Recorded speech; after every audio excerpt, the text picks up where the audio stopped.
Welcome to Afterthoughts, everybody. I am your host and your Mephistopheles for tonight, albeit a bit more beneficent and, I'm not going to steal your soul for anything. John Garcia is my name. I'm not actually Mephistopheles, in case anybody was fooled out there.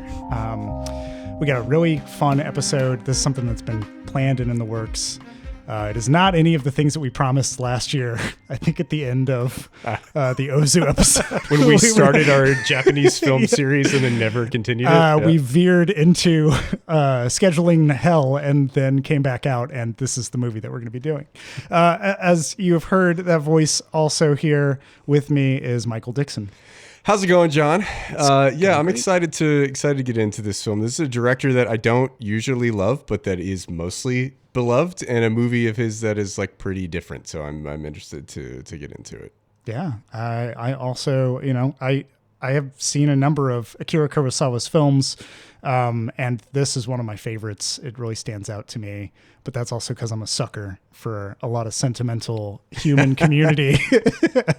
I just love treating people like people, and doing the right thing. Also joining us, you've heard him laugh a little bit on the mic, that is Ryan King. Hey, yeah, I'm excited to talk about this because I actually do like Kurosawa stuff. And this is one I recommend to people usually if they want not samurai. Yeah, Dixon and I were talking about that. We were going through and we're like, what other movies has he done? Like there's a samurai movie and then there's another samurai movie. And I was like, Dreams? And Dixon's like, oh yeah, Dreams. Oh yeah. I forgot about that one. That's my favorite Kurosawa is Dreams. Oh, man.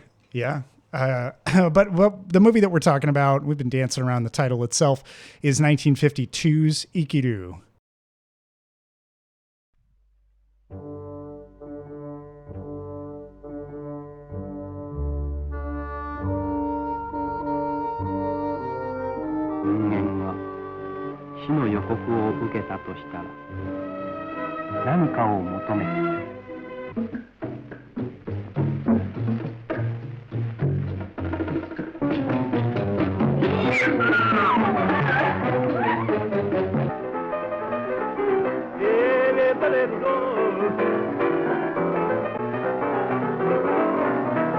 That is to say, we're not talking, if anybody came here thinking we were talking about 2007's Ikiru, because I don't know if y'all knew that was a thing. I did not. There was a made-for-TV movie version of this movie that was made for some reason. I did not know that. Yeah. Well, I knew about the remake, the British remake. I saw that, remake? With Bill Nighy. It was called Living. Yeah.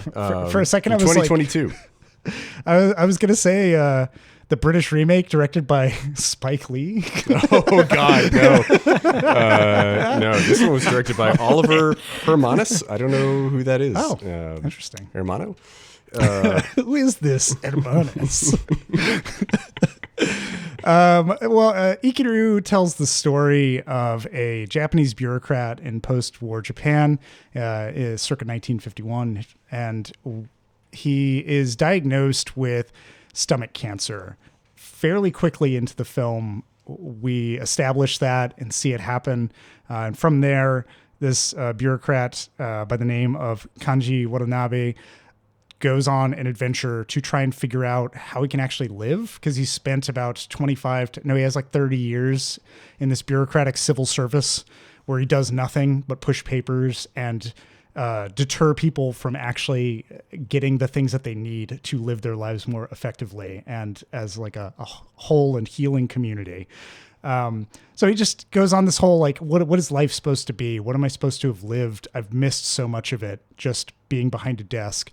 And you follow that whole journey through like the nightlife scene. He really goes on a hell of an adventure. It is an odyssey for him, leading all the way up to his death. And it's so compelling for me. When I saw this the first time, I couldn't really put into words what it made me feel, because you sink into a lot of the desperation that he has. And Takashi Shimura, who plays Kanji Watanabe, has these big doe eyes, and they use them very effectively. Anytime that he's looking at people, there's just this deep well of blackness that you look into that contains so much sadness and fear. but he uses it in the movie for different means each time that you see it. It's either you're looking at him reflecting, you're seeing into his soul at different stages in his coping with mortality. So he only has about 6 months to live. The entire time that I watched this movie, I felt like Kurosawa was really putting me into the room with him in every situation. I know that it kind of ties into us talking about Ozu. Mm-hmm. There is this feeling that you're a fly on the wall observing the interactions that he has with people. And I found that to be really magical and compelling. I kind of slot this in with the same sentimentality that It's a Wonderful Life has. There's kind of a do things for other people. That's the best thing that you can do. That's what you can leave as a legacy that is meditated upon with it. But it's done in such a different, stark kind of, it's done in such a starkly different way to It's a Wonderful Life, where there's just constant up close kind of claustrophobic shots where you get to focus really in on people and their reactions to what is said, what is not said. And I just enjoyed that journey. It also has a lot of really good sound usage in it. Like there's sort of emptiness that fills rooms and you can hear the discomfort of people. I found a lot of how Kurosawa conducted a set number of the scenes, like the funeral sequence, or even being in the bureaucratic office. It's just busy constantly and it's overwhelmingly loud. And at times when disruptions happen, like when Watanabe gets lost in his own thoughts, everything will kind of go silent. And then the sound all just comes rushing back in this really surprising way. So he really brings you into Watanabe's mind, lets you like live with him, walk with him where he's going, and see like what he's trying to accomplish in this trial. But yeah, I thoroughly enjoyed this film when I first saw it. Dixon, you had said you never saw it before, and so I was excited to bring it to the table and talk about it. I'd love to get your thoughts, having seen this for the first time. What did you think? Yeah, I liked this a lot. Like I said, I'm not generally a huge Kurosawa fan. There are other Japanese directors that I really like Ozu and Kobayashi and others from that era that I prefer. But I think that, Kurosawa is clearly very talented. I tend to prefer his non-samurai films. Dreams is my favorite. Also High and Low is quite good. But I haven't loved like the ones I'm supposed to, Seven Samurai and Rashomon and Yojimbo and those that I've never really connected with. So, I've kind of slowly made my way through some Kurosawa films, but he's not a director that I've been like, oh shit, I need to start watching all of these. But I really enjoyed Ikiru, probably my second favorite of his films behind Dreams. It almost really felt like him trying to do an Ozu film, but in very much his own style. It's clearly a Kurosawa film, but it's set in modern day Japan about post-war culture and, kind of dealing with family dynamics and things that are not generally big parts of the Kurosawa films that I have personally seen, kind of the big ones that you're supposed to see. But yeah, I enjoyed it a lot. I mean, kind of where Ozu is subtext, Kurosawa is text. It's like Ozu will leave a lot of things unsaid and dwell in kind of the silence and pauses in dialogue and things that kind of take on more meaning as you sit with him and understand the atmosphere of the film, where Kurosawa can't do that. He has to tell you exactly what's going on and exactly how to feel. And he does it really well in this movie. Yeah. But it's just a very different approach to that type of a film. But yeah, I mean, I think it's a very interesting kind of distillation into a person searching for meaning in life and trying to figure out what is the best way to spend his time. Can he find meaning through through love, through relationships, through debauchery, through public service, through building things. And he's kind of goes through all of these different things to try to figure out how to find purpose in life or how to enjoy life. And I don't know that the movie really gives a definitive answer on whether he figures out that, it's he ends up dedicating himself to public service, but that's not necessarily, we don't really know if that is satisfying to him because of the perspective shift in the movie. But I think it's a really interesting exploration of those ideas kind of crushed down into a protracted setting where the guy figures out he has 6 months to live, and he's like, oh shit, I've wasted my life. Like I need to figure out how to, figure out what this whole thing is about before I pass. So I enjoyed it a lot. I think it's a very interesting watch. Yeah. Ryan, how many times have you seen this movie? I think this is my third, either like third or fourth time seeing it. Back in the like early days of Netflix, early days of Netflix, kind of is the same time I opened up to more movies and like purposely dug into noir movies and specifically Kurosawa movies. Just kind of like open the, my horizons. I was specifically looking to look at movies that people said, are these very classic movies. And I started, with Kurosawa as like, all right, Seven Samurai, obviously known, easy to get. And then probably Yojimbo. And then I think after that, I was like, all right, I think I watched Rashomon, right? That was the other one that everyone's like, yeah. And I do really like Rashomon. I was like, all right, what's the non-samurai shit, right? Like I kind of get it. Yeah. And you can only see so much Mifune before you're like, yep, okay, he's good at what he does, but I got it. And then I watched this and High and Low probably like back to back. And great examples of the things that he can do that aren't samurai. And I think, honestly, I kind of like High and Low and Stray Dog like more than the samurai stuff. I think almost because the samurai stuff feels derivative to a modern audience. Yeah. Right? It's kind of, you go back to something and you're like, oh, I've seen this before, right? It's like the Blade Runner problem.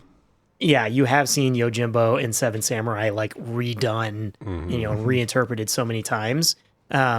Even though there's, I guess, some remakes of this, it doesn't necessarily, and I'd be interested to see how much the British remake actually sticks to it, because I do think the ending, which even though this is multiple viewings, I always forget the like hard turn it takes at the end. Like when you get to like, oh, okay, now he's going to go live. And it's like, oh no. Yeah. it just, it kind of cuts your legs out from underneath you.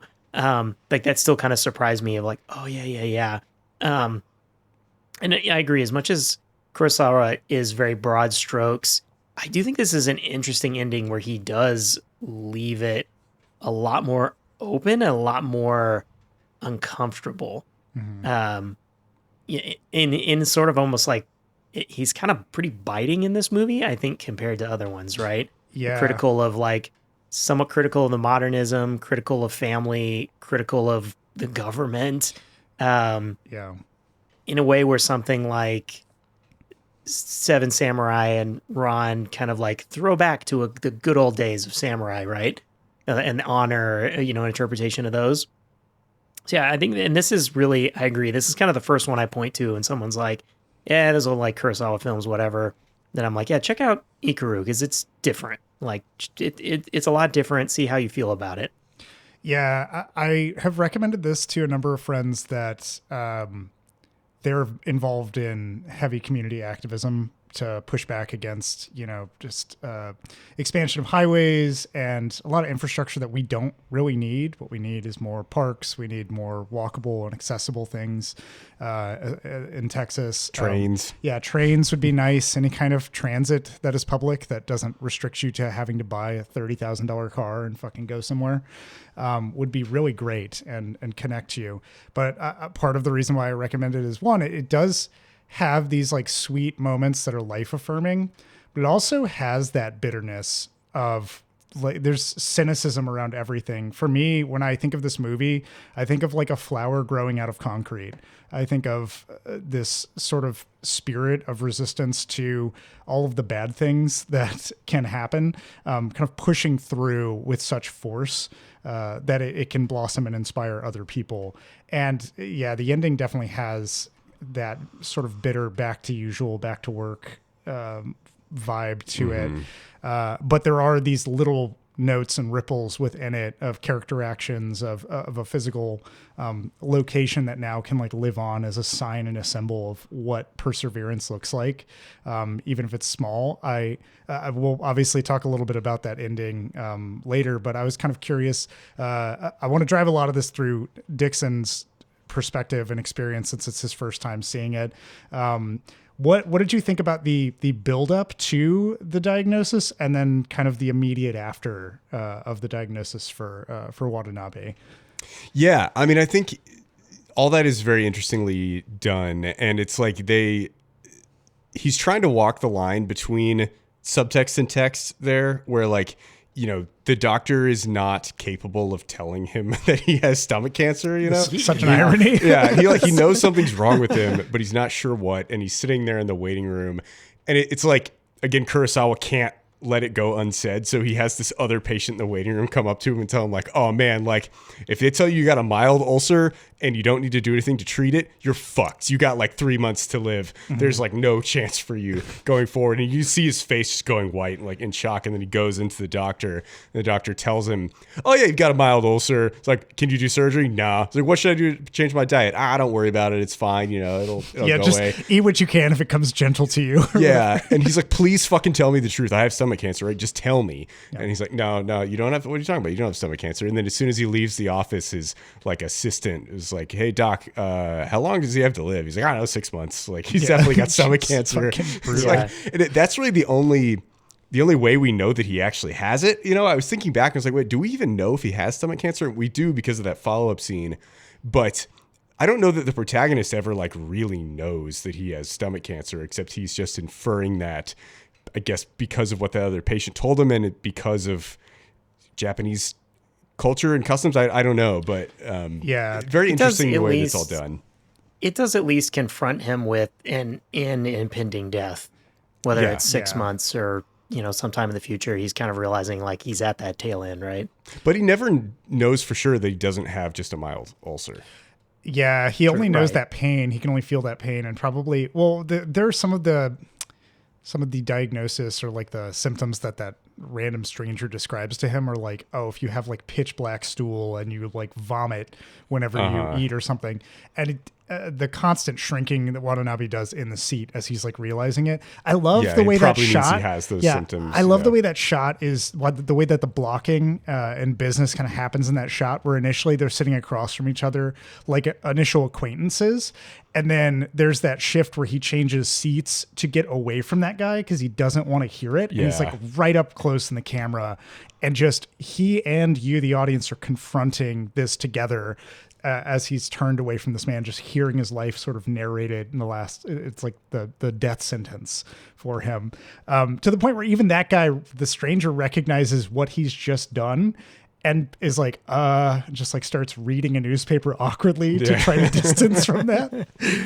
But yeah, that whole impetus for him to then go home is such a kind of shocking. I thought that in that moment, and my first watch, I thought that the young doctor that was in that room was going to go like catch him and tell him like, hey, you are going to die. I did too. Yeah. It's kind of, everybody feels guilty and bad about it, but then nothing happens. And I think that just permeates through the rest of this movie. You have these bureaucrats who all know that they shouldn't be pushing papers quite as hard as they are, and yet they just keep doing it. Like they get yelled at and they feel mildly bad and are like, why don't you put it in writing and we'll see if we can get it to the section chief and stuff. But like even the doctors can't do it. And it builds this really repressive society, this picture, like we said, sort of biting and scathing Kurosawa image of an entire society that's built to essentially, all of its mechanisms are supposed to help you actually isolate you and make you feel helpless. And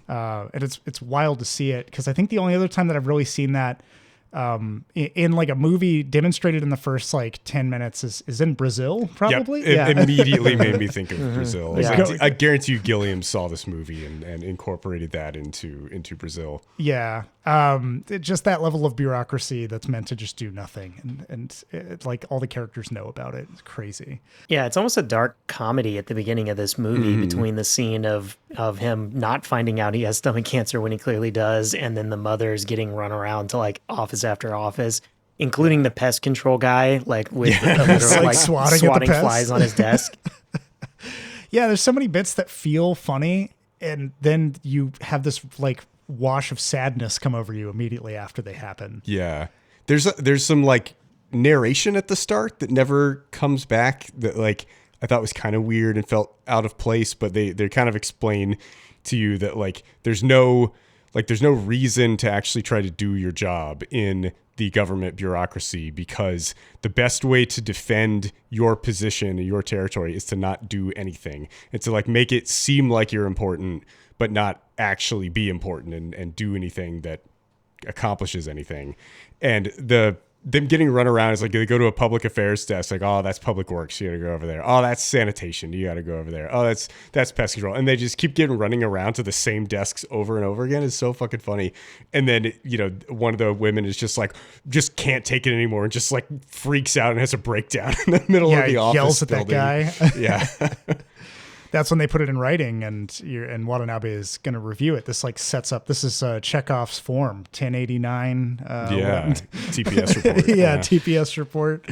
But yeah, it's said in so many ways, like just worn on the sleeve of this movie that bureaucracy is useless. They have a character, Odagiri. She is the only female subordinate in that group of bureaucrats, and she laughs, like erupts into laughter at a joke that she thinks is really funny, and the joke is just about a guy who refuses to go on vacation because the bureaucracy will realize it really didn't like need him, and he can't leave. It's like, oh, you never go on vacation because you're so important, right? And he's like, no, I don't go on vacation because I'm not important. I don't want anyone to find out. Thinks that shit is funny, and everybody else is like, no, it's not. I don't want to confront that joke.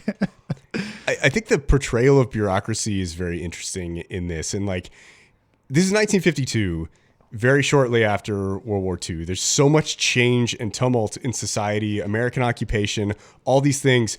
But this little branch of the government has somehow survived through imperialism into the modern era. And, you know, it's funny. It's like, the bureaucracy is the cockroach that just won't die, and it keeps staying around, and these career government employees that are just there forever, and then look back on their lives and realize they've never really lived or done anything.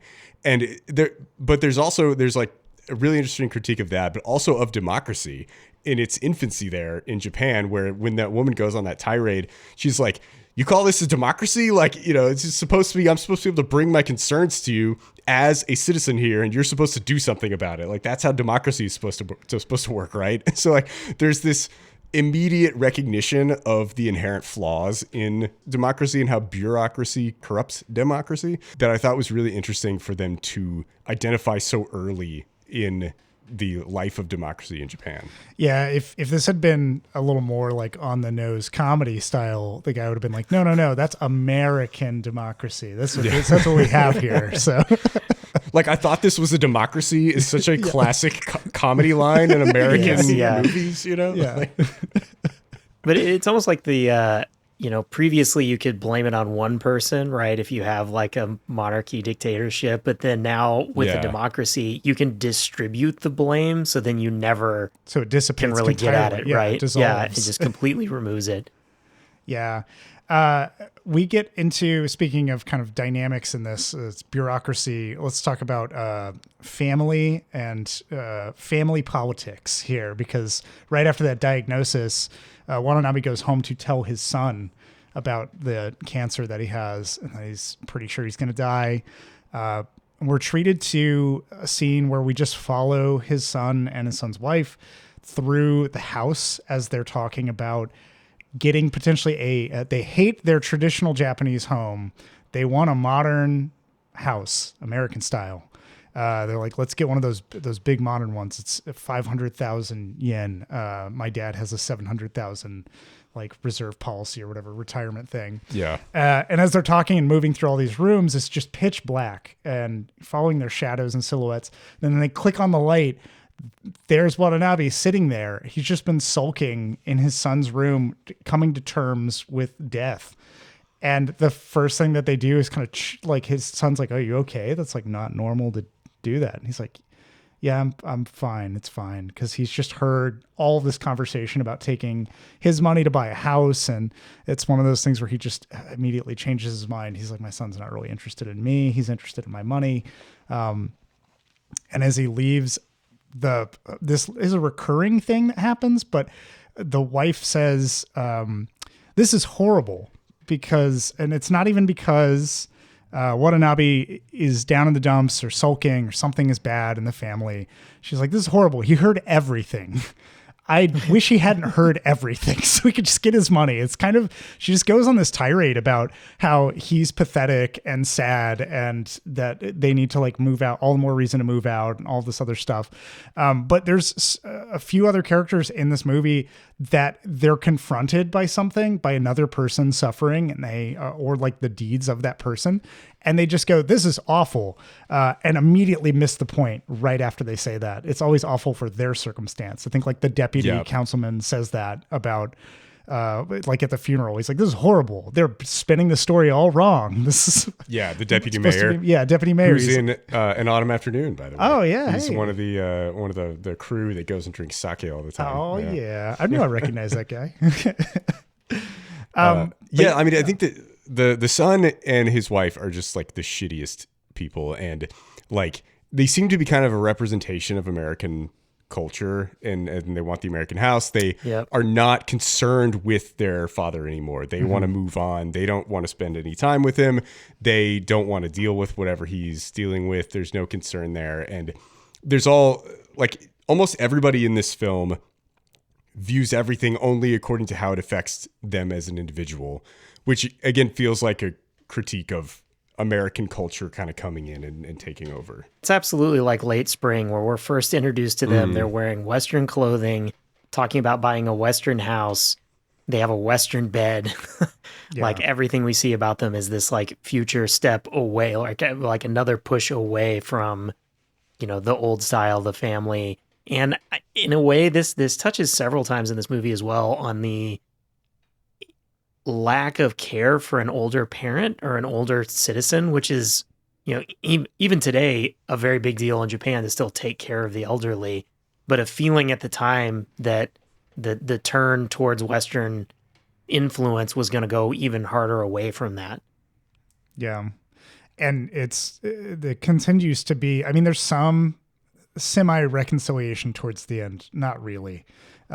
Where you get kind of an acknowledgement that Watanabe knew that his son needed this money and he still cared and loved him, even though his son didn't recognize. And there's a bit of emotion that comes out of his son too, for not knowing or making up with his father, but there's still all of these they're very much comedic beats of misinterpretation, misunderstanding, and like cultural shaming that happens to Watanabe just because of what his son and his son's wife think that is happening in his life, where they think that he's like having an affair with a younger woman.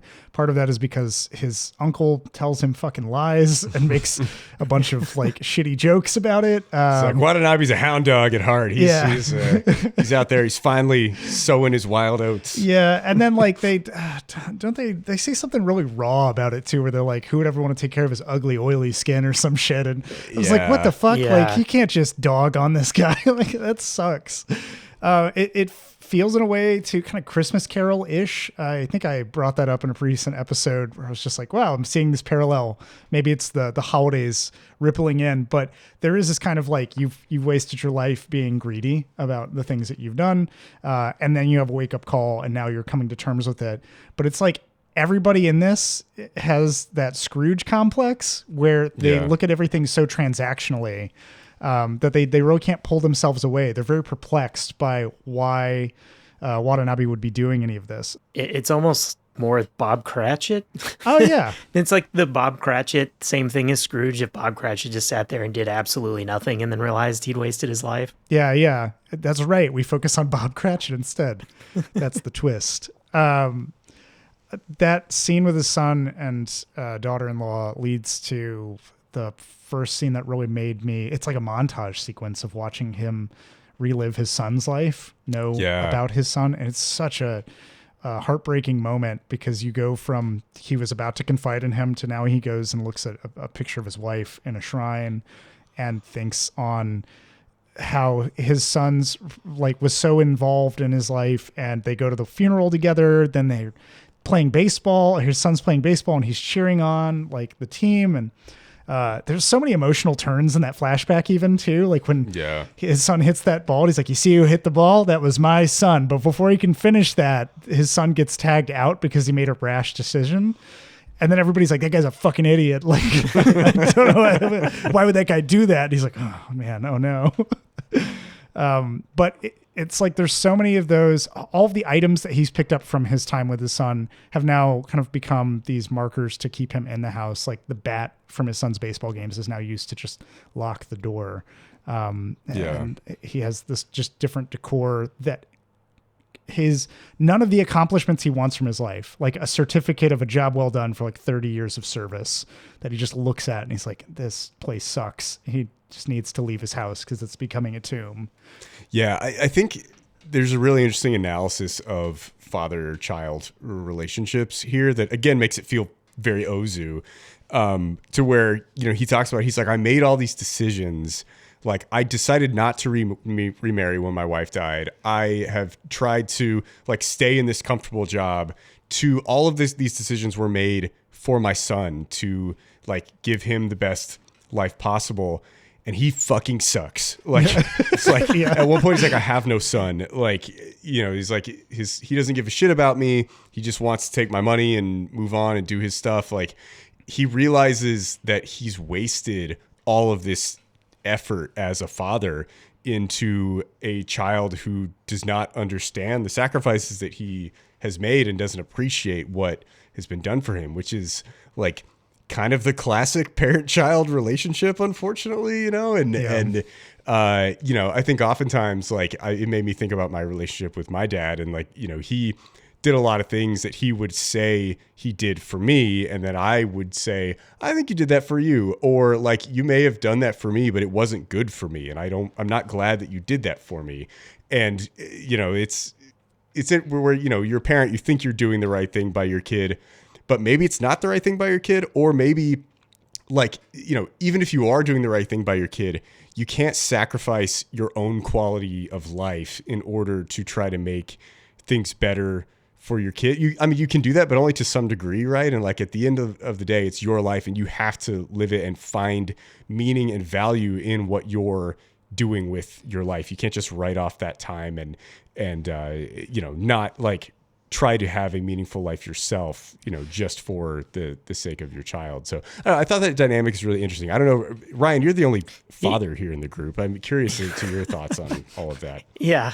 It's interesting. He has that conversation with his subordinate, Toyo, where he says that he gripes about his son of like, I did all these things. And she's like, hey, you didn't ask for that. Like, kids don't ask to be born. Yeah. And kind of, you can tell him kind of stop to think of like, yeah, like, it was my decision to do all that. Like, does he have to be grateful for that? I'm at that point too, where my son's a sophomore in high school, so he's only a couple years from being out of the house. So I'm definitely having those thoughts of like, have I done enough? Like, is there anything I need to do? Because essentially he's just going to be on his own and out. I think you do constantly waffle with like, you're never prepared as a parent, right? And there's nothing you can do to prepare for it. Every situation just comes up as new, and you just always think like, did I do enough? Have I done enough? And you are very focused as a parent on that. And then at some point it's like, they're on their own and you suddenly don't have anything. Right? It's like you're so overwhelmed by your kid and your kid's life, and I'm very much in it, where like every day is just driving somebody somewhere. Mm-hmm. But I'm now at the point where I'm looking at it being like, that's about to totally end. And did I win? So, and I do joke sometimes, because I'll kind of reset in my mind sometimes and say, it sounds dark, but I'm like, kind of my job is just that they don't die by 18. It isn't really that I don't really actually obligated to do anything more than that. Yeah. It's really nice that I have, provided them a happy life and hope that they grow up and don't hate me and have a happy life themselves. But I'm like, technically I'm only just supposed to keep them alive. Yeah. That is a good bar to aim for. And then beyond that, it's like, maybe, instill some good values sort of along the way. Why not? You could try, but try to make them be critical thinkers and to, try to not be degenerates. But other than that, But after a while, chaos theory takes over, and the raindrop rolls to one side or the other of the hand, as Jeff Goldblum did to Laura Dern. That whole sequence with the family dynamic, his son, him sort of building that regret for or resentment for his son too. It comes to a head too late. It's very sad and somber when his son has like an emotional breakdown. It's kind of this realization that like there was always a moment that you could both really just stop and see each other and talk to each other, but they both are so enveloped in what they are going through in their own lives. And it's one of those things where even when Watanabe wakes up to the fact that he's going to die and he's pushed to do more to try to live his life better, he gets so enveloped in that he becomes convinced that he's like the only thing that's dynamic and going to change, because he knows he's going to die. He can use that to his advantage to push whatever kind of experience he wants. He now lives with less regret and risk. But at the same time, I think because of him growing old with the son, seeing his son become a little bit more jaded, become a consumer, constantly looking at him as kind of a money bag that can do transactional things. He just has this static impression that he doesn't have enough time to change his son. He can't do anything that would actually bring his son back to him. And numerous times he goes to try to talk to him and he can't. Like right at the end of that montage sequence, when he remembers everything, his son calls to him and he's like, Mitsuo, like he goes up the stairs, but right before he can get there, his son's like, good night. Like, don't forget to lock the door, which is just a very basic thing that you could say to somebody. It might be a routine thing, but he just takes that as he's commonplace here. Like he is, a thing that needs to go and do these things for his son. And he resigns himself back into that like martyrdom of I'm just making the sacrifice to like keep him comfortable, to keep him here. It's the dynamic switched at some point from, a parent and a child to two adults, right? Yeah. And Watanabe hasn't caught on to that fact. Right. Because, he says, oh, everything I've been doing, all of this, the fact that I've just been sitting there stamping and that's my life for 30 years was because of my son and taking care of my son. Mm-hmm. But he's still doing that. Like, I was trying to think about the fact, it doesn't necessarily confront it in the movie, that, like, at some point, he wasn't needing to do anything for his son anymore. But he still just did that job and did nothing and had no happiness. Yeah. And I think he still thinks, like, well, he's still staying in the house, right? So I'm still taking care of him and I'm still needing, but not realizing, like, they're roommates at this point. Yeah. Yeah. Again, tapping on that like Ozu connection, which, Late Spring also had that like, what am I going to do when I move out? Like, how will you survive to an older man? And it's just like, I'll just figure it out. I'll be alone and I don't know. And it just terrifies him. And so he's probably has a little bit of that fear. I'm assuming some of that resonant style fear from Late Spring of just becoming useless and somebody that like he doesn't want to be alone with himself. He'd much rather be pushing papers because he probably has repressed a lot of that like lack of achievement and fulfillment in his life. Yeah. Up at that point. And I think they both have an inability to communicate with each other, the father and the son. It's like, yes, the father should probably have been more upfront in telling his son, hey, like, shut the fuck up. I have cancer. Yeah. Right. Like, and like made that clear to him. But when he does try to sit down and talk to him, but he's like, hey, like, I've been needing to tell you something. Like, I'm sorry I haven't told you earlier, but this has just been difficult for me because it's like a heavy thing to deal with. And his son just cuts him off and he's like, we know, Dad, you're fucking a 20-year-old.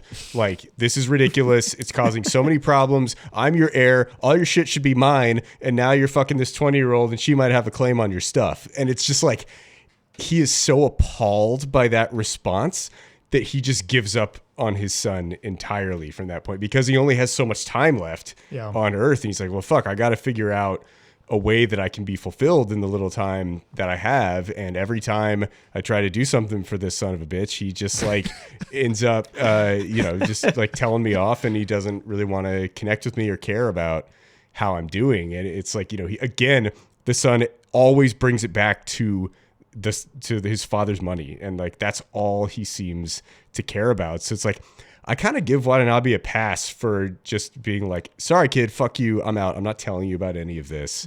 And it's like, is that the most mature way to handle it? Probably not, but I understand why he did it.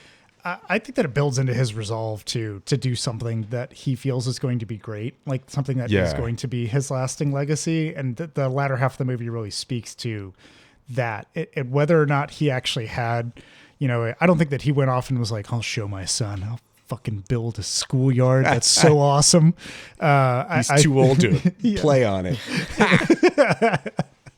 But it's, I think that he bakes any of those experiences that he has leading up to trying to find what he's doing into is this going to help me or not? And for him, he's like, well, my son's not going to help me. I just need to do something that shows him that it was great, and I'll help my son eventually in my own way. After that, like we get that little taste of family dynamics. This very concentrated bittersweetness. I wouldn't even say bittersweetness. It's just bitter. It's just pure bitter. So we get that concentrated taste of bitterness, and then out and about he goes to drink, even though the doctor's been like, if it's good for your stomach, you can do it. He's like, yeah, fuck it. I'll just drink. Drinking's not good for me, but I'll fucking do it anyway. So he goes to a bar, starts drinking, and ends up meeting Mephistopheles. I love this. I love this character so much. So great. Yeah. This guy who just shows up to buy drugs. Was it like pharmaceutical something? It seemed legal. He was like, is the pharmacy open? I need to get something. I didn't know what the thing was. I think it's like a pain medication or something that he's trying to get. Yeah.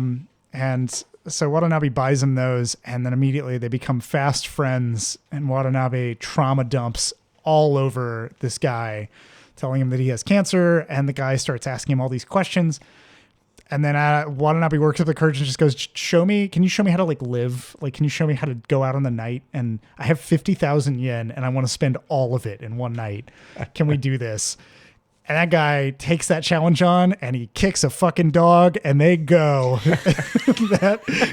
I love his response. He's like, you're doing it right. Like, most people don't realize that they have wasted their lives until they're like on their deathbeds. You still have time left. Yeah. He's like, this is so fucking cool. Like, let's go party. Let's go do all these things. And he's like, I'm gonna put your money away. I'm paying for it because you have taught me a lesson to like live and grasp everything you can while you can. I'm pretty sure this guy has been living by that mantra for his entire life. He already seems to know how to do all this. So inspired by Watanabe that he's just like, oh my god, like, let's fucking go. And they just go on this debaucherous tour of the city for the whole night. And like, there's so many times in that night where he tells like the bartender or somebody, like, oh yeah, my buddy here, he's got stomach cancer. And like, what? Why the fuck is he drinking? That's a death sentence. He's like, I know, it's great. Give him booze. I love when he's talking to that bartender. She's like, why would he do that? And he's like, you don't get it. You're an idiot. He's like Christ incarnate right here. He's so thrilled. Yeah, because he talks about being a slacker. He's like, you're a noble soul. I'm just a slacker. I just write second-rate fiction. And so he's like out there with like a poet and an artist who just parties all the fucking time, showing him a grand old time, dancing at all these different clubs, watching striptease shows. It's a fun montage. It's really wild to watch it too. And Watanabe is hilarious in this part because he's just wandering wide-eyed and open-mouthed at everything that he sees.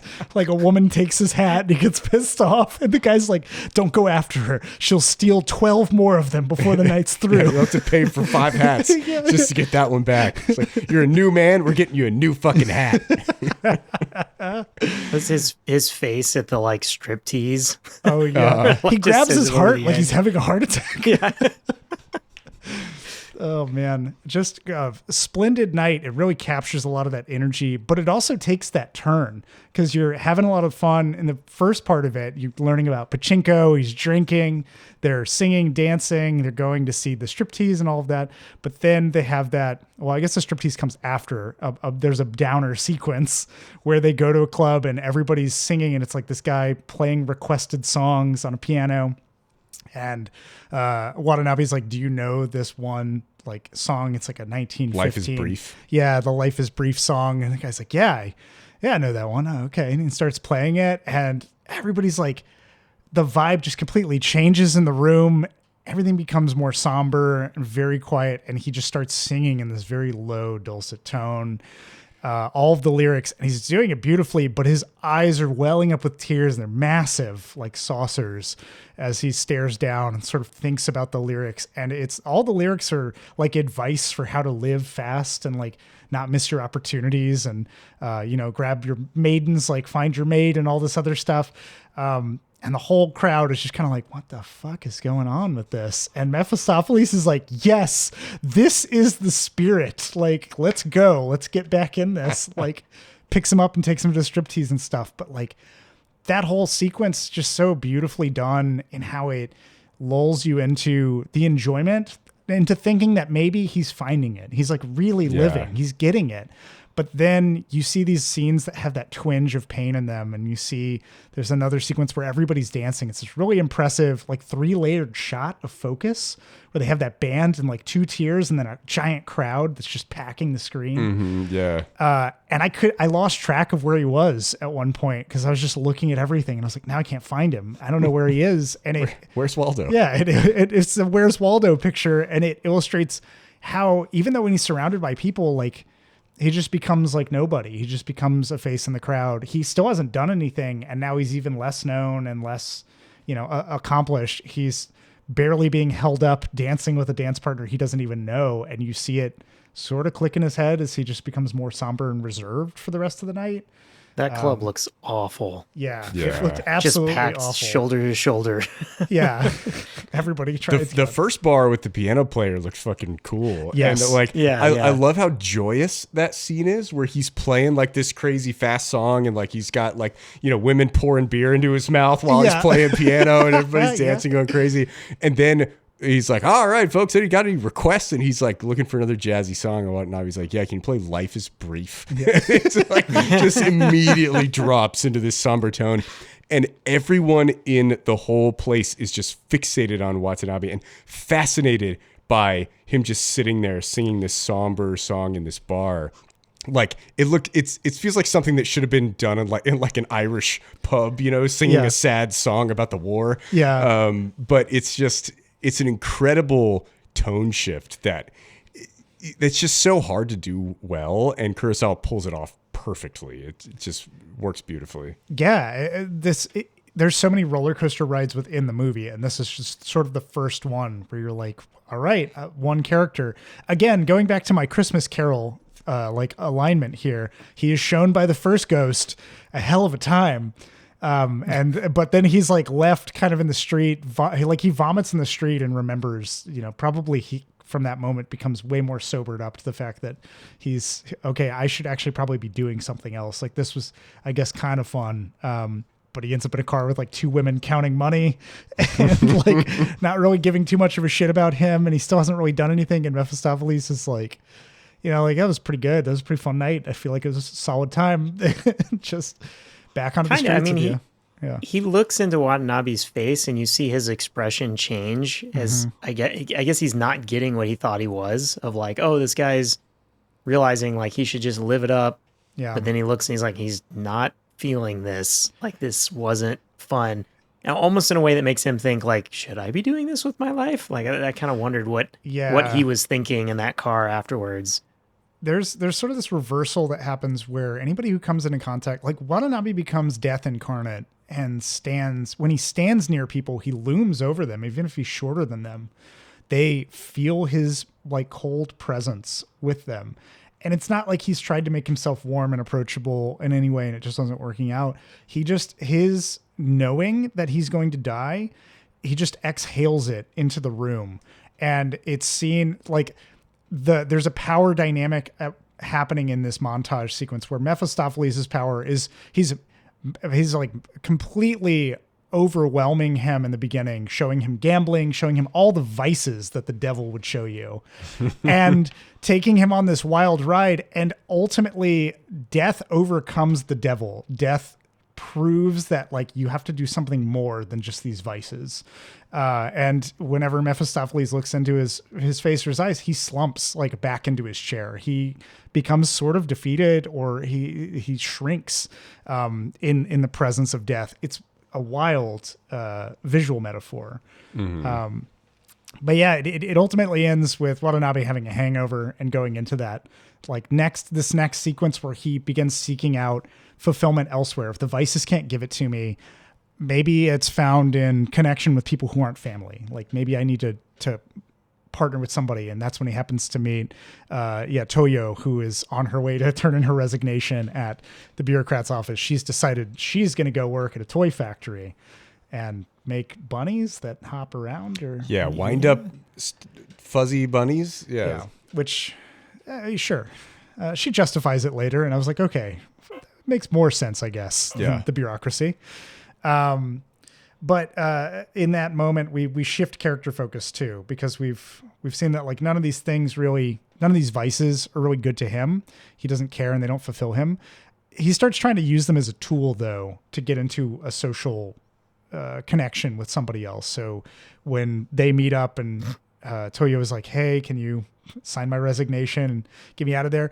Then they have the whole conversation. Well, one, it sets up that next story beat of him having an affair, which is like the housemaid thinks that he's doing he's having some romantic fling with this girl while he's really just trying to sign her resignation letter, and she's being super friendly about it. And then after they're like, let's just go out on the town and like maybe you could just not go to work and we could just go hang out and do whatever. And then it cuts to them. They're in the same position now. He is the Mephistopheles here. He's playing pachinko with her. They go and get like ice cream. He's like feeding her multiple cakes. Like just a lot of like, he's helping her live an enjoyable life, but it's still not a fulfilling one. And he's not really sure what else he can do. He's like, maybe if I could just make a difference for one person and make their day better. Then he gets like addicted to that. He's like baffled sitting there seeing her enjoy the things that he's like not enjoying, right? Like he gets like how is it possible second to enjoy these enjoyment. He would have really loved like Let's Plays and all of these other people react videos, at least for a time. But yeah, I'm curious, what did y'all think of? Any thoughts or any particular notes from this section of his like fling? I guess it's not really a fling. Yeah, I mean, you're not really sure what he's trying to get out of the relationship, because I don't think he is sure either. Yeah. Like, does he think this is a romance? Is this a friendship? Is this living vicariously through someone else? Is this just feeding off the youthful energy, which I think is probably what it mostly is. Like, when at one point she's like, okay, dude, I can't hang out with you every day anymore. This is getting kind of weird. Like, we should probably stop seeing each other. And he's like, I just like spending time with you because you have such youthful joy, and like, I don't have that, and you make me feel alive when I'm with you. And I have cancer. And then he tells her that, and he's one of the only people that in the movie that he actually tells that he has cancer. Yeah. And she's like, look, man, I'm sorry about that, but like, here's how I get enjoyment out of life. I make these wind up bunnies, and it makes me feel like I'm making a friendship with every baby in Japan by making these little wind up bunnies. So like, go make something, do that. Like, stop trying to like find value out of me in your last time on earth. Like, try to find value out of going to make something yourself. Which is interesting. And it's like, then he immediately abandons that path of trying to find happiness through being next to a young person and, decides to go figure out, he's like, oh, how can I make something at this shitty bureaucracy job? And starts to try to figure that out. But yeah, I mean, I think it just seemed like, a guy who had not spent time with anybody young except his son, and he hates his son. And he's just like, oh, this is like fascinating to see the world through someone with such new eyes that can appreciate these things. Yeah, there's a certain innocence in it that he's obsessed with. And I love that sequence when they're it's their final date. They go off and are having, cake or whatever. And they're in between two tables. One is a bunch of school kids that are planning a birthday party for somebody who's about to arrive. Yeah. And then you have on the other side, a couple that is like cuddling in the side booth of this table, and they're talking to each other. And Toyo, his former coworker and friend, is looking at both of those things and then looking at him and seeing this like complete contrast, and this man who just doesn't really know what he wants, and she feels trapped. And there's so much in the body language too, because he comes around the booth to talk to her and she freaks out like he's going to do something, and she just doesn't know and doesn't want it. And it's wild. It also speaks volumes to the fact that even though they've had a lot of conversation, she says they've talked themselves, out of other topics. They don't have anything else they can really discuss. She still doesn't know what he's trying to do. And it doesn't seem like she really knows him. No. And so the relationship just it's revealed to be hollow. And that's when she tells him, I make these bunnies and they bring babies, joy or whatever. And I also don't know if y'all noticed, but like the birthday song is played twice in the movie. I think it's played here when she gives him the idea. She says like, go build something. He has this idea like, based on her her philosophy of I'm making friends with every baby. Maybe he can do something for the kids. Maybe he can do something to leave a legacy for them. And they play the birthday song when he realizes that. Sort of like he's born again. There's a renaissance in him. Where he's like, I'm renewed. And they do that, I think I feel like they do that one more time later. I might be mistaken. But it's sort of, they play it in a somber way to show you like, this is kind of what that renewal, that effort when he really is born again into understanding what he should do with his life, what it can mean. And from there, it goes straight into, he's like, I got to go do it. And just hard cuts almost to him being dead. And then, like the narrator comes back in and is like, yeah, he's dead now. The protagonist is gone. Like now we just sit and observe like his, what's happened. And we get what I felt like it was like oddly like courtroom drama-ish funeral sequence. It's totally 12 Japanese businessmen. Yeah, 12 angry Japanese businessmen who can't cope. 11 of them saying he didn't really build that park, and one person saying, hey, I think we need to analyze these facts a little bit more. Oh, man. Yeah, I love this final sequence. This it's all taking place in that funeral place, that funeral setting where they're paying respects and that ritual.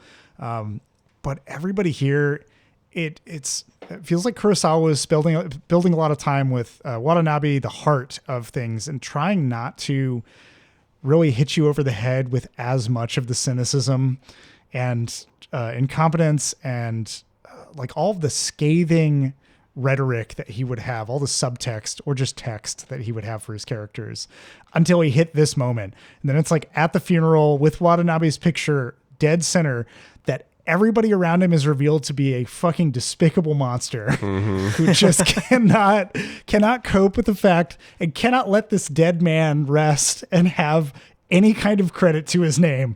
Which we kind of already knew that they were all horrible people, but then they just all confirm it.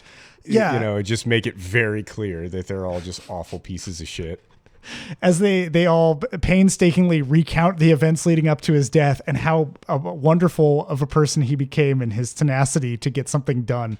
They just constantly, I love that every sequence that they recap where they're like, but what about the time he was like a really great human being and he continued to do this thing? And then they'll cut to the sequence of him doing it and cut back and it's all these drunken men going, nah, nah, nah, nah, nah, nah, nah, nah. Just... It is an interesting subversion because I think normally, as a moviegoer, you would expect to then, oh, here's our upswing at the end of the movie, right? Where we get to see him go. And yes, he has these hurdles, but eventually he gets over them and the park is made and like, yay. But instead to hard cut to his picture, his death shrine. Yeah. And then we only see those moments. We never really see a victory in those moments. Like, I think there's like one time where one person is like, yeah, fine, and signs the paperwork. But most of the time we just see him like begging and them arguing as whether he was effective or not.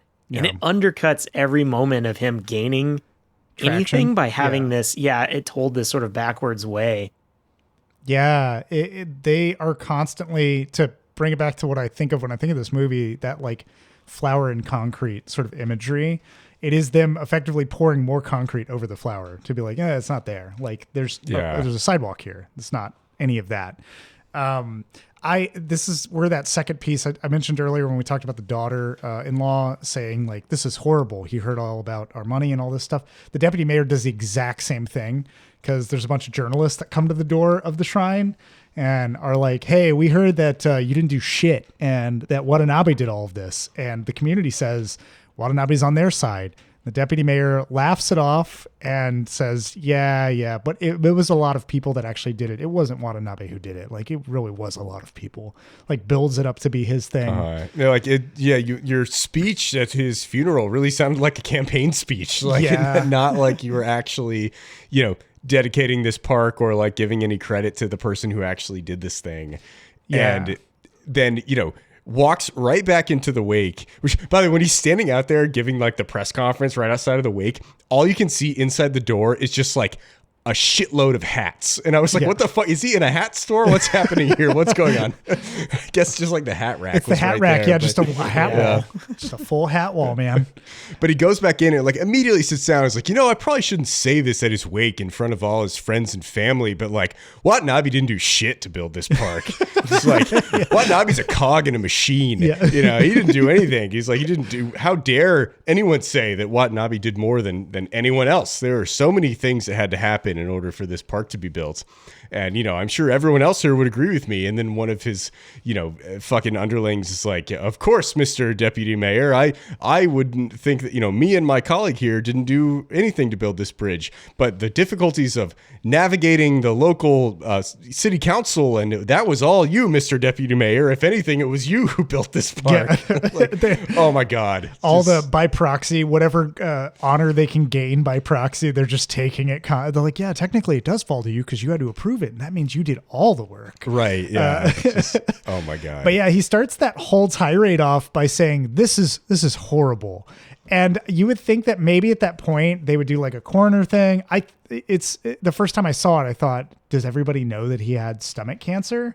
Mm-hmm. Do they, and like when he's like, this is horrible, sort of a setup for him to be like, he died, he shouldn't have died. He was a good worker, all that stuff. But now he doesn't give a shit. He is a cynical politician who knows that it's all about money and power, and the way that you should be redirecting people's actual needs is supposed to be more to serve you and your lobbyists that go with you. Yeah. They talk about like how that park wouldn't have been built if it wasn't for like the red light district they were advocating for, and all these other lobbyists that were involved in this process of getting it, they decided that it wasn't a good spot. And it was all because of this. They do everything they can during this funeral in front of this man's shrine to completely discredit and strip him of any achievement. And it's such a brutal thing to observe. Yeah.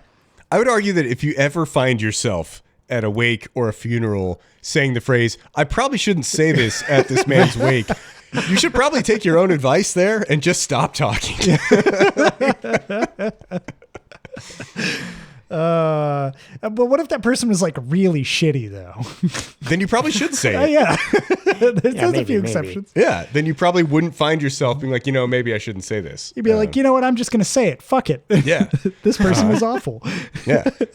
If I have the pleasure to go to George W. Bush's funeral, I'll say some crazy shit. Yeah. Look, everybody, I can afford to hate. I have that time. That's exactly it. Yeah, I love during this sequence when they're all fighting about whether he did or didn't do it, and they're trying to strip him of his rank, essentially. That they talk about how he was going across the line at every step. They're talking about how he really didn't do anything, but he did too much. And yeah, he annoyed. Yeah. He was stepping outside of the bounds of his role, because in the opening scene, we've established that everyone has to narrowly define what their role is. And if a problem involves anything that is outside of that band, even if something is within that band, they have to push it to a different department. Yeah. And he has had the gall to attack a project that does impact his department, but also impacts others, and trying to get support across all of these departments to do a joint project together. And therefore he's an asshole. Yeah, that's exactly correct. For trying to actually solve a problem in the city. To quote, my favorite part to quote here, you're not supposed to do anything at City Hall. Doing something is considered radical. Yeah. Yeah. Like I loved that. These Japanese businessmen argue, his son is right there too. His son's just sitting there. His son and his brother are just sitting right there across from him, and he does not give a shit.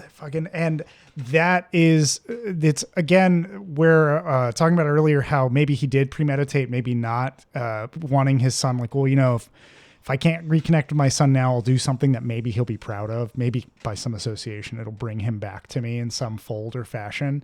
And I think that this is where it would make it. Like, this is Watanabe making his case posthumously that he wanted to do something for his son that wasn't a sacrificial thing. Like, I think that he thought back to his son as a child, the things that he could have afforded him that were nice. And that children's park kind of connected. Something clicked there for him. Because then the women come in that were lobbying so hard to get this place built, this park built, over, was it like a broken sewer line and like open water and some other shit? Yeah, I guess we haven't really addressed that. Yeah, there was like a sewage leak that was like bubbling up into this field, and it was like creating all this toxic environment in this neighborhood. And like the women in the neighborhood were just begging for the city to like fix the sewer leak and then like, get rid of all the excess sewage and build a park on top of it so that they could actually use the land for something. Yeah. But then they got that whole runaround. And so then we get all these flashbacks to him with the women walking with them to go and get somebody to sign a paper, to approve a form, to move the needle as best he could. And they come to his wake. They come to mourn him. And they're just... all this drunken Japanese businessman like arguing and rowdiness completely dies down when they see those women. And I think that's when the deputy mayor is still there too. Because it's almost like Kurosawa wants everybody to witness that particular thing. And they sob and mourn and they thank him. And they leave. They thank Watanabe. They don't thank the deputy mayor. Yeah. Fuck that guy. At which point the deputy mayor becomes very uncomfortable when he's confronted with evidence that refutes everything he's just said. Yep. And then just leaves the wake. And it's like he's a piece of shit for doing that. But then it also opens up an opportunity for all of his underlings to then be more honest about their thoughts on Watanabe and kind of like uncover the kind of the truth behind what was going on there. It's also interesting that they are all confronted with their sort of lack of feeling around his death. By then, suddenly, they've worked with him for 30 years or multiple years, or his own son and brother, and then these ladies that just barely knew him come in and are just absolutely distraught with his death. Yeah. Mm-hmm. He's the only person who actually cared about their plight in their community, and they're just so used to being pushed to the side by everybody in the governmental bureaucracy, and like they finally found somebody who actually cares about their problems. And that's pretty fucking rare. And like he fixed a disease problem in their community because of that, and it's if you actually can find government that works, that's something that's worth getting emotional about. If it genuinely does help you. I mean, there's so many videos of people giving testimony of programs that have saved their life when it's an actual government necessity and an efficiency that's handled well. Then you get that outpouring of emotion of people that realize that government can be part of a community, can affect it and help it for better. I love the way that this scene flows. I love that everything is set up in this way that while everybody's being completely despicable and awful, you can laugh at them and you can scoff at them because the things that they say are immediately contradicted. They get like kneecapped at every corner of what they're trying to do. Even after Deputy Mayor's left and they're trying to recount all the different ways that Watanabe couldn't have possibly built the park, one person or another is always like, but what about this time? And they collectively have to resynchronize their delusion to get back to like a baseline of like, oh yeah, totally. We're still doing good things with our lives. It was all because we helped and we were pushing on the turf of other people's turf, and like, oh, Parks is doing this and I was doing that. And there's that one particular bureaucrat. I don't even know if they say his name. But he is the only kind of real opposition there's another guy who has like a Hitler stash and is is always like, I don't know, it's a little this doesn't seem like it could be. It's like, but there's that one guy who really has conviction, who's like, no, like Watanabe definitely did this. Like he did more than any of us could say, and like we should be ashamed, and continues to push it. And that's where I earlier referenced it being a courtroom drama. It feels like they're all kind of prosecuting and defending for each other's souls. They're just constantly talking to try to save face and save themselves in this community and say like, I'm just following orders. Like, but everybody's saying like, why are we following orders if it doesn't fucking do anything? Like, no. Like it's important because it's part of the process. And that constant ebb and flow of that conversation leading ultimately to them all drunkenly shouting that they're going to be better men tomorrow.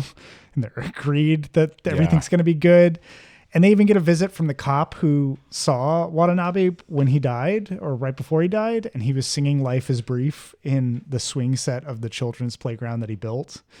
And it's just such a somber, sweet moment to share with that officer. And it feels hopeful. Everybody's like, we're going to be better. We're going to be better. Yeah. And the cop is so distraught. He's like, it's my fault that he died. I thought he was just some drunk guy that was just like, sitting in the swing, and it didn't even cross my mind to like check to see if he was okay and to like help him out. It's like, I don't know, maybe also just some drunk bum you should also check on. If he's just, come on, man. Hanging out singing in the swing. But he like realizes that he has fucked up and he has not done his duty to the community. And everybody in that room is aggressively trying not to do their duty to their community. And he's the only person that has come in and been like, I fucked up, and that is a great shame to me, and I will never live this down, and I will never forgive myself for doing this. Yeah. I should hope that cop checked on more homeless people after that. But it kind of spoke to that, like, even then he's making qualifications for his process. He's like, that's not within my jurisdiction to check on those people. That's, whatever. Mm-hmm. And so it feels like there's a hopeful reconciliation because everybody but the deputy mayor, at least, has been raked over the coals and dragged through everything that's happened. They've all recounted the story and come face to face with who they are, and they all resolve to be better people. And you could just like, in an American movie, you end it there. We're all happy, fade to black on the school, the playground with all the kids. Good. Let's not do that here. Kurosawa was like, no, fuck that. I really want to drive it home that these people can be this fucking despicable and that you should really think about that. So he cuts right back to the bureaucracy, them sitting at their desks, and like a person comes up to report something. And the first thing they do with their new section head chief, who's been promoted, it's one of the other subordinates for Watanabe. He's like, send him to Parks, like send him over here, desk 8, whatever. They send that person away. And the one guy who was protesting all of it, that was like, you're fucking wrong. Watanabe did do this. He gets pissed off and stands up, but that's as far as he goes. And there's that tension where you hear the chair like scoot back and everything just kind of sits and everybody looks at him. That shot too, you can just feel like 4 different sets of eyes directly burning through the screen, like through him. You can feel that pressure. And he turns and stares directly at Watanabe's replacement, who has been one of the most emotional people the night before and was like, I'm going to change the way I do things. I'm going to really like push to actually do good for this community. And then he just gets these dagger eyes back from him, like, what the fuck? You think any of that was legit? Like, where you actually expect us to live by that? We were drunk and emotional last night. Like, we're back to reality. This is how it is. We're not going to do anything. We're just going to keep referring people to other offices, and they're going to keep referring people to us, and none of us are ever going to actually do anything real. Yeah, and then unfortunately he sits back down, and the camera sits with him. It shows you it's not even just looking down on him. We are now in that office. We're now one of those workers who might at the time be watching this movie in the 1950s. You might go to a desk that's stacked with that level of paper and see that same kind of stack on it. And Kurosawa really wants you to sit with it and think, literally sit with it. So the camera sits down and we don't even see his face anymore. He's kind of buried in this paperwork, back in this bureaucratic nightmare that doesn't serve any people, doesn't really help anybody. It just pushes everybody around. And then from there, we have a closeout sequence of that one bureaucrat goes to the bridge and looks over at the children's playground that Watanabe helped build, and reflects on it. And you just hear kids playing and parents are having a great time. And it's just all the good things that you could do with your life, all the good things that you could do if you had like an ounce of courage to really try. And it's such a scathing indictment from Kurosawa, a real fucking punch to the audience at the end there. Yeah. It does. It leaves you to wonder, maybe that one guy, like, he's definitely knows Something it, could and when happen. he's looking at the park, he's contemplating it. Yeah. And I do feel like you can walk away saying that some change happened because of Watanabe, right? These kids will have something better. These, mothers have a better situation. And that one guy thinks about it, and Yeah. maybe he changes a little, but that he couldn't really truly have the widespread impact that you're right that you normally would see from this. Like, yeah, absolutely, everyone being like, "We'll be better." Yeah, and I think it's an interesting way to end the film, where it's like, at the end of the day, Watanabe did something radical, and it had the immediate impact that it had by fixing the sewage link, cleaning all that shit out, and building that park. But like, he didn't really radically change anything beyond that. He didn't make any fundamental change to the system. You can't really change the system at the end of the day, right? Like, the bureaucracy has been there from the empire to the democracy. It will be there long after everyone that was involved with this movie has passed away. It will live on and continue. And there's only so much you can do to change the system itself. But like, he did what he did in order to find some sort of meaning, or at least to pursue meaning in life, right? And like, the pursuing of meaning is meaningful in itself to some degree, right? And I don't know if at the end of this movie he found peace, if him sitting on the swing set and seeing life is brief is him finding peace in what he has accomplished, or him despairing, and just being willing to sit out there and freeze to death. But he was able to do something that he was at least attempting to find meaning in. And that was more impactful to him personally than anything he had done in his life before. At least it seems to be the way the movie is framing it. Again, you don't get his perspective on this, so it's hard to know. But, I think that's a really interesting way to frame it. It's like, you may not be able to really make these massive structural, political, cultural changes, but you can do things that bring value to you as a person and that help the people in the limited sphere around you. And that has to be enough at the end of the day. Yeah. That was a big conversation when I watched this movie in December when a friend of mine was in town. And after we sat and talked about it for about like an hour, one thing that he kind of came away with was he initially had an impression that, kind of a nihilistic impression, because he was like, well, like, what does it even mean if you, like, it's kind of like all that squeeze for just a drop of juice was sort of the impression that he had. Yeah. He was like, why? Like, what even is the point then in trying to do this? And I was like, it is not that clear cut to be defeatist about that. Like, this is not, you never move mountains. This is, you move pebbles at a time. You move grains of sand in people.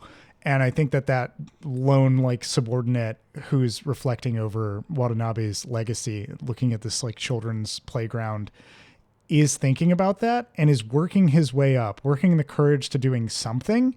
And it doesn't really matter if that something is big or small, but it's something different than what he's been doing every day at that office.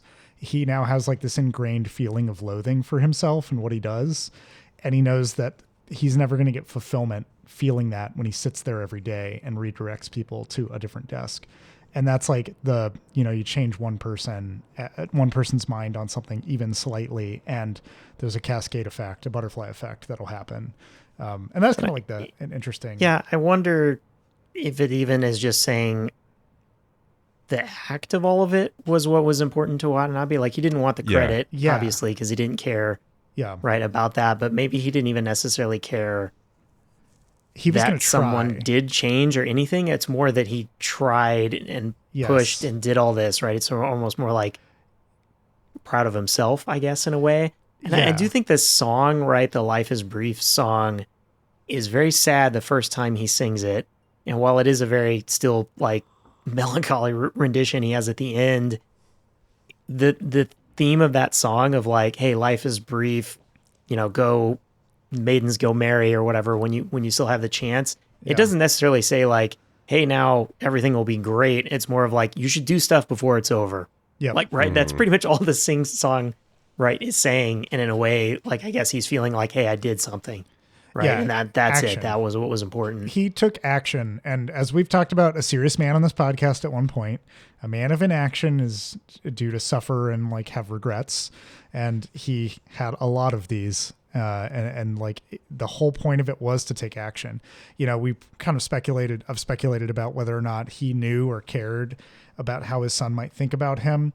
It just seems like he did things that he just felt were right before he died. He gave his son the money to buy the house. Mm-hmm. He built this playground for kids. And then he sat and sang this song about, taking the opportunities where you can get them. And his coworkers talked about how it was probably that work that kept him alive for the last few months. They saw him like propping himself up, pushing up against a wall, trying to like walk just to get to another office to ask somebody if they could maybe help him. And he started using that, even his like uncanny resemblance to death, he used as a tool, as a weapon. He would just sit there and everybody would get chills and be drawn to action in some way. And ultimately he had no concern about the real outcome. He just wanted to know that he had tried, that he had done something, like he'd actually done something.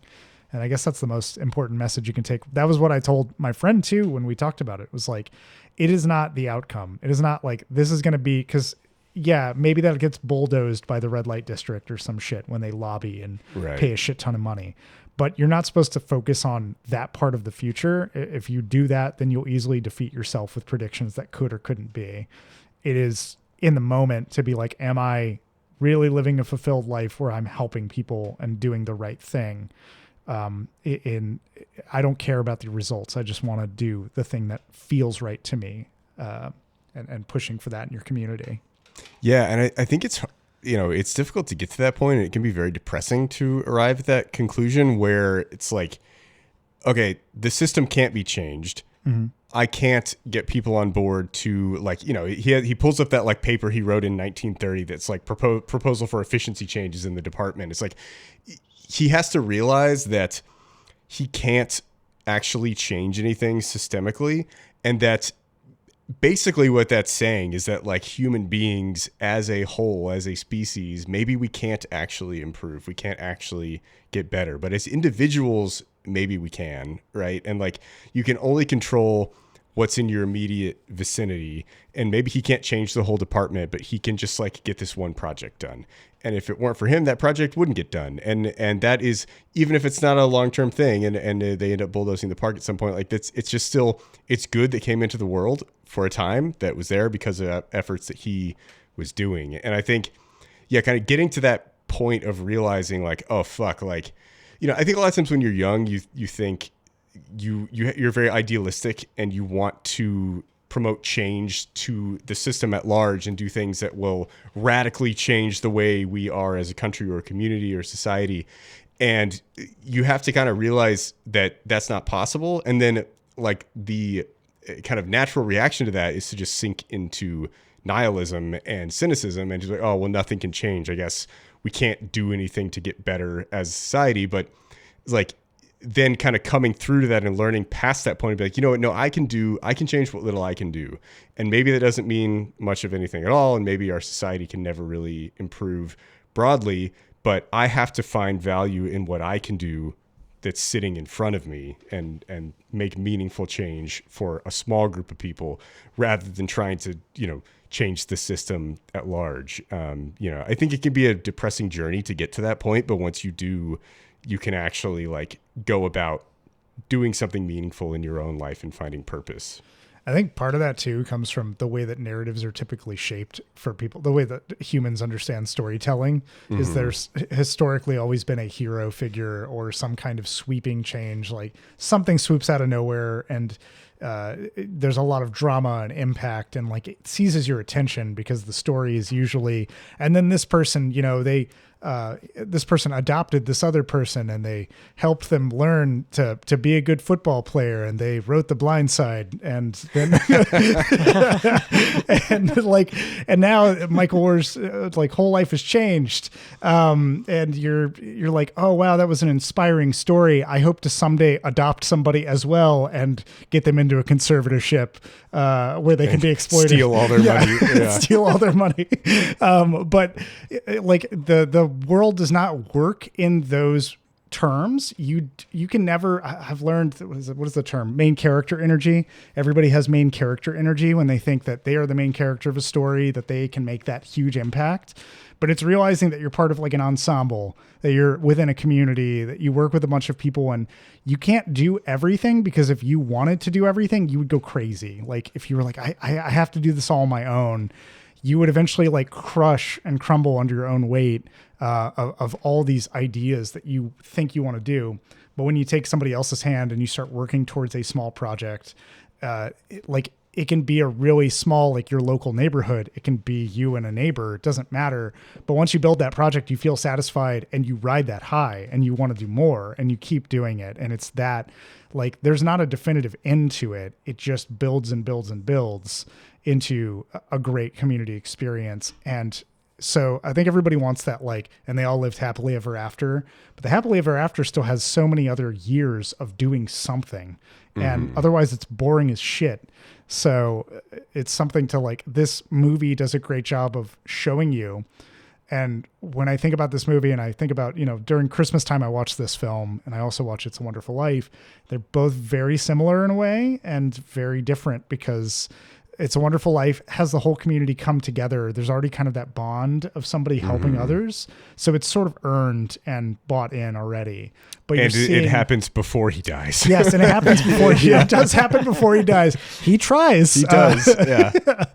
But is ultimately saved. But you sort of, I feel like they're good complements to each other, because this one is an individual pushing for change in the community despite everything. And the other film is the community coming together to show the individual that they matter in the community and that they make an impact and difference. And so it tells you both sides of that story of, like, there's no, Potter gets away with the fucking money at the end of It's a Wonderful Life. Right, like there's no happy ending there other than, you know, oh great, everybody is has a little bit less money now because they had to bail George out.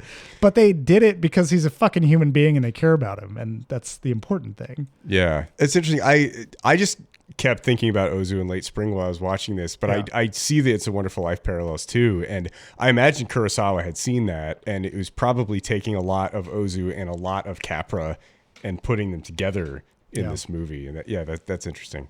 Yeah.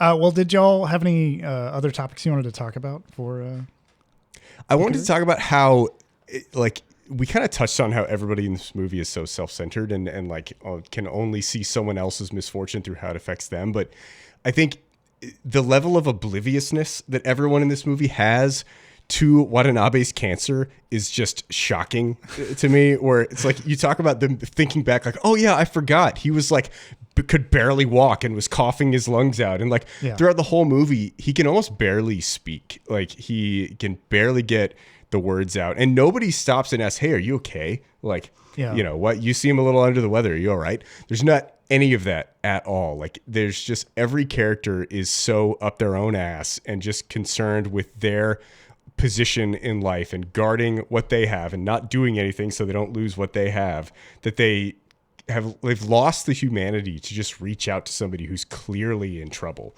Right. And like, they can't even recognize that he is in any sort of trouble.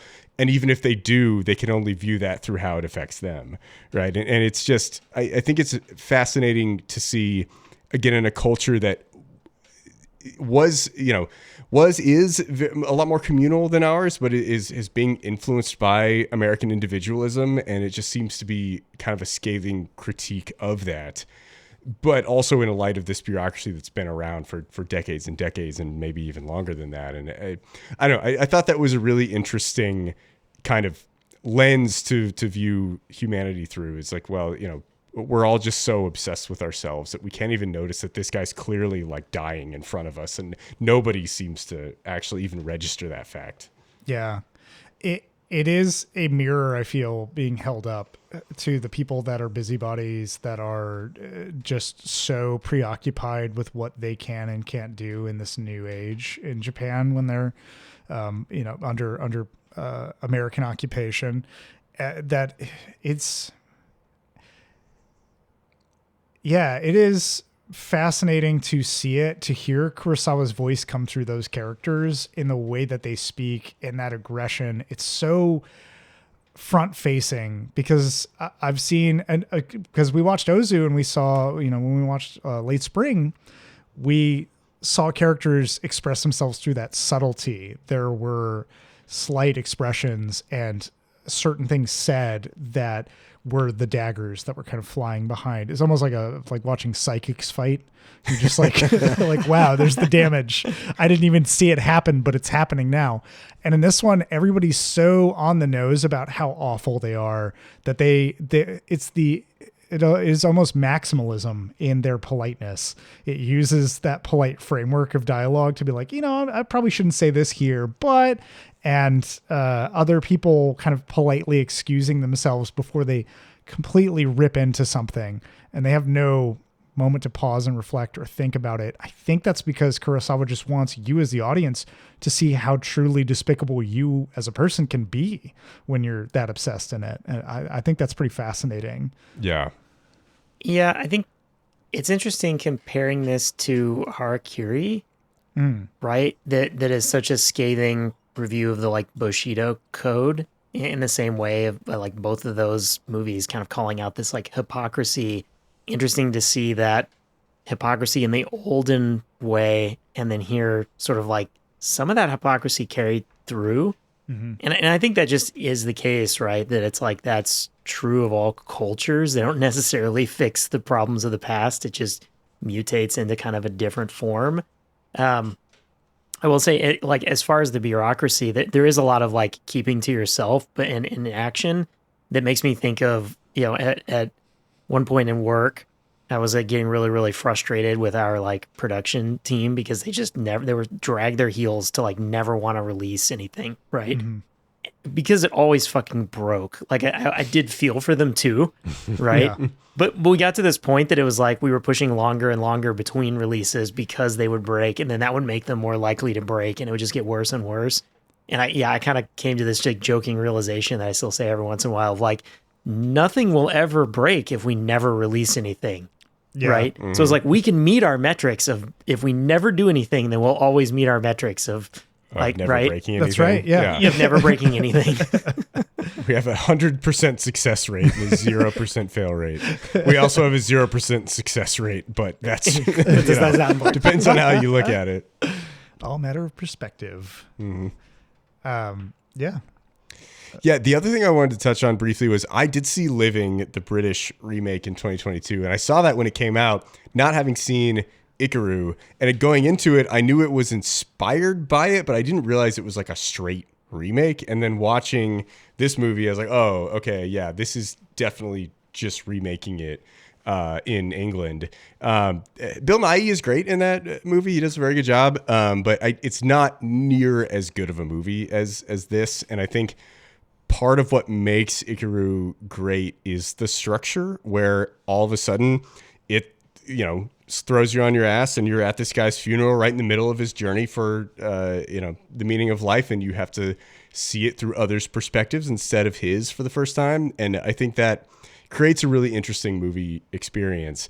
And it's been a while. Like, it came out in 2022. That's when I saw it. I saw it once. I didn't think much about it again until this, but the way I remember it is that he just like shows back up at the office and he's like, all right, guys, we're going to build this park and we're going to do this thing. And then it just shows that stuff happening rather than having this lens of like viewing it through the funeral, going back to it. And maybe I'm wrong at that. I have not seen this in quite some time, but I was very shocked when that happened because it didn't don't remember it happening in living. And I think the way that Kurosawa structures the story is just very effective, and makes it land a lot harder than it would in a different context. And it's something that if you're writing this script and thinking through it, it's not a logical step to take, right? It's I don't know how he came up with this idea, but it's very jarring, but it works really well. And I think it's just impressive that he even came up with that concept, where I feel like either you lean into it whole cloth or you don't do it at all, right? Either the whole movie is the starting at the wake and looking back at this guy's life, or you just seeing him live his life. But cutting it into two like that, it's just not intuitive at all, but it works so well. Yeah. This would be like if Shin Godzilla just hard cut to the entire city destroyed. And they had a bunch of bureaucrats doing a government damage assessment of things. Which is another movie I didn't bring up until just now, but it has that same kind of spite and like scathing commentary on how bureaucracy doesn't do shit in the face of actual needs. But I didn't think about it at all until after I watched the movie, and then I was like, wait a minute, Shin Godzilla kind of syncs up with this. I need to start a playlist of movies that are about bureaucracy and hating bureaucracy. They do kind of like, what isn't Godzilla 0, where we don't really see the destruction of that Godzilla part? minus They do what, Ryan? Yeah, in that, they don't even show the destruction of that area. Like, it's just like they come through and the town is just wrecked, like all the buildings are wrecked or whatever.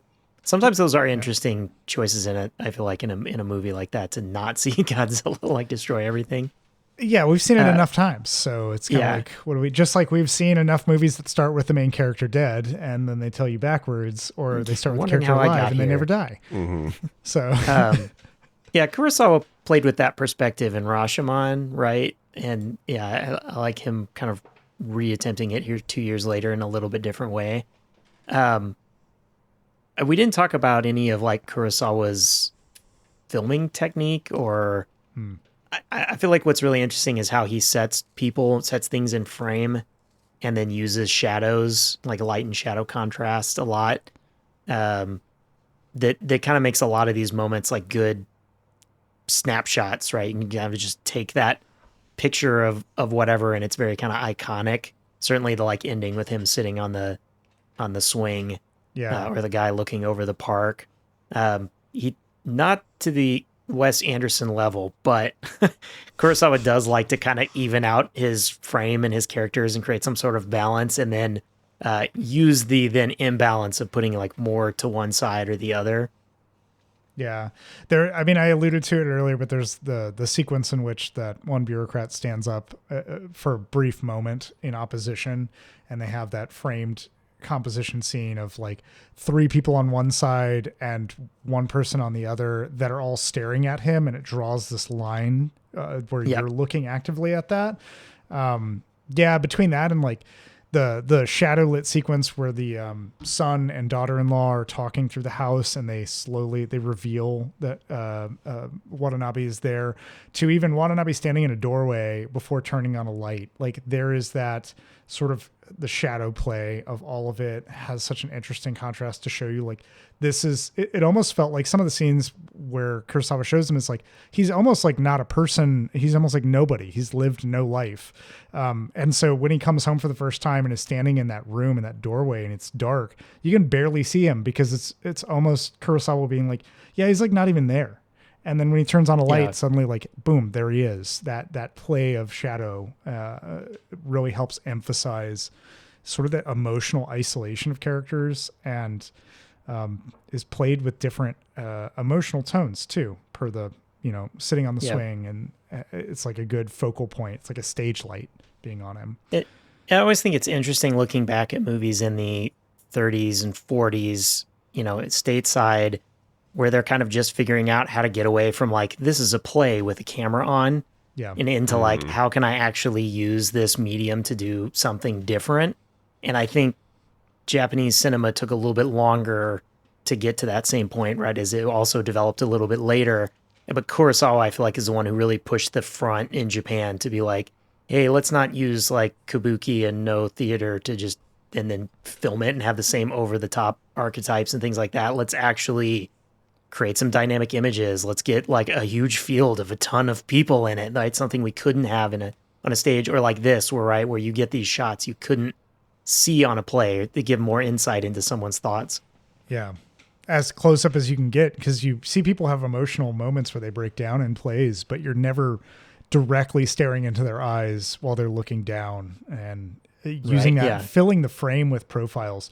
There's a lot of shots of people over the shoulder, from the back, from the front in this that are profile up close to show you their expression, their emotion in that moment. It's also mildly reminded of Come and See in that sense. Oh, interesting. Just because that film also uses that to really show you the emotional state of its characters, although it frames them in a much more like, you're going to be in the center and here's where you're looking. Kurosawa's off to the side or pushing in closer from different angles to give you, I think, to get more of that shadow play as well onto them, to show them like what is looming over them. Really, really well done. Yeah. And I think it's interesting, like, you know, the great Japanese directors of this era all had very distinct cinematography styles, right? And it's like, you know, you have Ozu, who's, you know, wanting to shoot medium shots almost the whole time, and the emotion is garnered from kind of what's not said and the unspoken. But then you do occasionally have like character straight into camera, single tier kind of stuff in his films. And at Kurosawa, the camera's a lot more dynamic. And then like Kobayashi even more so with like Harakiri, like the camera is doing like kind of crazy stuff is beyond what Kurosawa was doing. But like each of them had their own individual styles where they had a very specific idea of how a film should be shot and how it should look. And to me, I feel like that is the, you know, almost the enduring kind of like mark of, you know, cinema is, you know, how a movie looks, how it's edited, how it's shot. And like those like major directors of mid-century Japan all had very different ideas of how that should be and were very strict about it. But like they all made beautiful looking films in different ways. Yeah, I haven't explored enough of. I haven't watched any more of Kobayashi's films after Harakiri, but I do want to see more of those. Highly recommend Kwaidan if you have not seen that. Okay. That's actually the only other movie that I've seen of his. I need to explore more of his filmography as well. But the two movies that I've seen of his have completely blown me away. Gotta see it. Any additional topics anybody else wanted to cover? I'm good to wrap this. I think that's about all I got. Okay. Well, you know, I would recommend this movie, but I'm curious what y'all think, even though I kind of already know. Dixon, would you recommend Ikiru?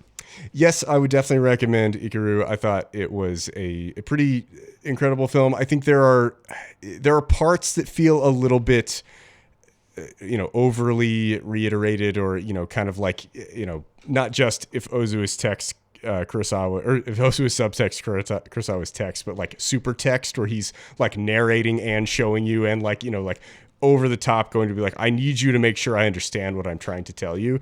That a couple moments I was like, okay, like I don't need you to like really reiterate this thing 3 different times. But other than that minor complaint, I think the movie is pretty great, and there's so many scenes that are just perfectly done, and watching the movie is very rewarding in the days after you have watched it, not just in the experience of watching it, where like so many films you watch and it's great and it's fascinating and you had a really fun 2 hours and then you don't really think about it much after that. This is a film that sits with you, that makes you contemplate these themes and think about your own life and how you can better pursue meaning in your own life and, you know, take advantage of what's in front of you, rather than just kind of letting things slip away at your job day after day. And I mean, I think it's a great film and would highly recommend anybody to check it out. Nice. Ryan, would you recommend Ikiru? Yeah, definitely. I would recommend it. I have before to plenty of people if they're looking into Japanese cinema, if they're interested in Kurosawa and, you know, something that's not a samurai film, just something with a different a different tone, a different perspective. It still really stands out as not exactly a downer, but like kind of a downer, right? It really does ride that line where it never, it gives you some affirmation, but also is realistic. Like it's really maybe the most like brutally realistic film about something like this, right? About your life and death. Yeah, there's that kind of, I mean, when you say it that way, it reminds me of when Dixon talked about the Iron Claw and watching that and there being like Yeah. a certain resolve after to be like, oh, I need to like live, you can still live with hope in your life after this. Yeah, it does definitely. When I showed it to my friend in December, halfway through, I was like, oh man, I forgot how heavy this is. And like we were both sort of just on that journey at that point. When we got out of it, we had that, that relapse sort of from that downer element in the middle of it. We came back up and we're like, oh, well, let's have a full discussion about this. And even then, like I texted him the other day, we were going to do this episode, and he texted me back and was like, I can't wait to listen to it. And he was like, I'm so thankful that we got to share that movie together. So I'd recommend this movie, not just to individual people, but like if you want to watch it with multiple people, it makes for great discussion after, obviously some processing required for what you see, but it is a delightful film. Well, cool. That does it for us here at Afterthoughts. I have been your host, John Garcia, and with me as always, Ryan King. If your only exposure to Kurosawa is Bare Naked Ladies 1 week, you should watch something and not just samurai movies. Did not know that was a Kurosawa film. They have a lyric in there, and I'll play it right now, just long enough for us to not get flagged. Like Harrison Ford, I'm getting frantic. Like Sting, I'm tantric. Like Snickers, guaranteed to satisfy. Like Kurosawa, I make mad films. Okay, I don't make films, but if I did, they'd have a samurai. And having just learned that fact, also with us, Michael Dixon, thanks for putting up with our bullshit.